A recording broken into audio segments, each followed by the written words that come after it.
সর্বকালের সর্বশ্রেষ্ঠ মহামানব, শেষ নবী হযরত মুহাম্মদ সাল্লাল্লাহু আলাইহি ওয়াসাল্লাম এর পবিত্র জীবন ও আদর্শ মানবজাতির জন্য সর্বোত্তম অনুসরণীয়।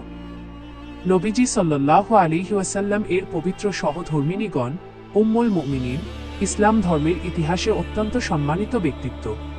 নিচে মহানবী সাল্লাল্লাহু আলাইহি ওয়াসাল্লামের পবিত্র স্ত্রীদের গোত্র পরিচয় এবং তাদের সাথে তার পবিত্র আচরণের বিষয়ে বিস্তারিত আলোচনা করা হলো।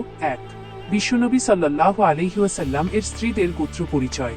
নবীজি সাল্লাল্লাহু আলাইহি ওয়াসাল্লাম বিভিন্ন গোত্রের সাথে আত্মীয়তার বন্ধনে আবদ্ধ হয়েছিলেন। এর মাধ্যমে ইসলামের প্রচার, প্রসার এবং তৎকালীন আরব সমাজের বিভিন্ন গোত্রের মধ্যে সম্প্রীতি স্থাপন সহজ হয়েছিল। তার পবিত্র স্ত্রীগণের গোত্রসমূহ নিচে দেওয়া হলো। হযরত খাদিজা বিনতে খুয়াইলিদ রাদিয়াল্লাহু তাআলা আনহা, তিনি কুরাইশ বংশের বনু আসাদ গোত্রের ছিলেন। তিনি ছিলেন নবীজি সাল্লাল্লাহু আলাইহি ওয়াসাল্লাম এর প্রথম স্ত্রী।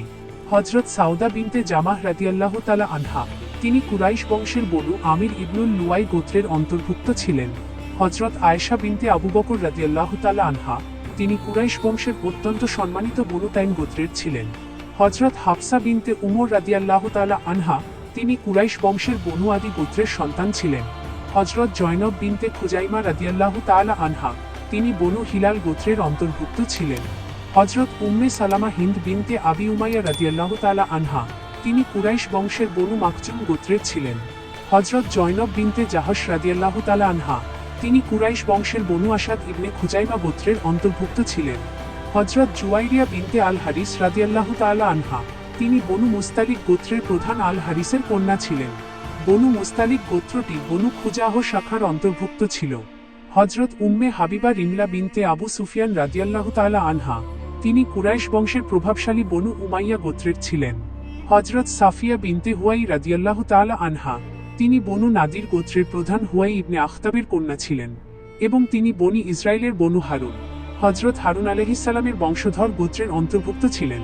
হযরত মাইমুনা বিনতে আল হারিস রাদিয়াল্লাহু তাআলা আনহা, তিনি হিলাল গোত্রের অথবা বনু হিলাল শাখার অন্তর্ভুক্ত ছিলেন। ২. স্ত্রীদের সাথে মহানবী সাল্লাল্লাহু আলাইহি ওয়াসাল্লাম এর আচরণ।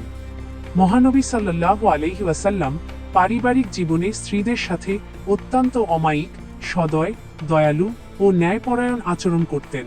এ বিষয়ে পবিত্র কোরআন ও হাদিসে বহু বিবরণ রয়েছে। তার আচরণের প্রধান দিকগুলো নিচে তুলে ধরা হলো। সর্বোত্তম ব্যবহারের আদর্শ। নবীজি সাল্লাল্লাহু আলাইহি ওয়াসাল্লাম ঘোষণা করেছেন, তোমাদের মধ্যে সেই ব্যক্তি সবচেয়ে ভালো যে তার পরিবারের কাছে ভালো। তিনি নিজে সবসময় তার স্ত্রীদের সাথে সবচেয়ে ভালো ও কোমল ব্যবহার করতেন। সহনশীলতা ও ভালোবাসা।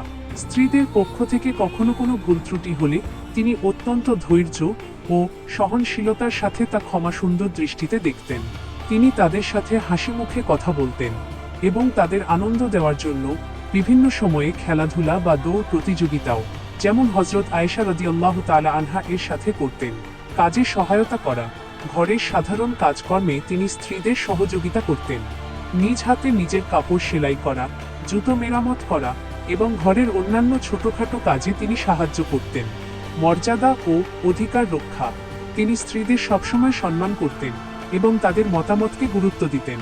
বিচার বুদ্ধি ও পরামর্শের ক্ষেত্রে তিনি তাদের মূল্যায়ন করতেন। ন্যায়পরায়ণতা।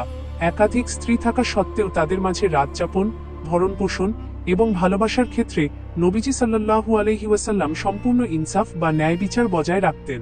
সংক্ষেপে বলা যায়, মহানবী সাল্লাল্লাহু আলাইহি ওয়াসাল্লাম স্ত্রীদের সাথে যে আচরণ করতেন তা বিশ্ববাসীর জন্য নিখুঁত পারিবারিক জীবনের সর্বোচ্চ এবং অনন্য আদর্শ।